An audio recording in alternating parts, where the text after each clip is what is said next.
जी जी, अब जी बोलें। सर जी। जी बोलें बाजी। हाँ जी, सर जी मेरे बेटा ना पुर्तगाल गया हुआ था 3.5 साल, तो वीज़ा नहीं मतलब कि ओपन हो रहा था, ओके। तो सिस्टर ज़ायरा से फिर बात की, तो अभी सिस्टर ज़ायरा से बात ही कर रहे थे कि पहले वीज़ा जो है ऑन हुआ, ईमेल नहीं खुल रही थी। अभी सिस्टर ज़ायरा से मेरी बात हुई है तो ईमेल का आ गया मुझे 10 क्या बजे कॉल, पावर है, गो तो ऑनलाइन। जी बोले बोले बोले, क्या पावर है। वो तो शुक्र है तो प्रेसिडेंट इनके न घर नहीं आके बैठ गया पुर्तगाल का।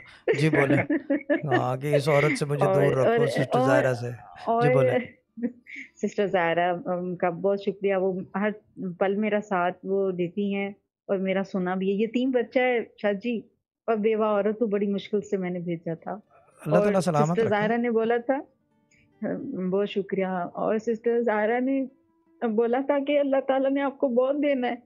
रोने का नहीं है, रोने का नहीं है, रोने का नहीं है, रोने का नहीं है। कि जी बोले।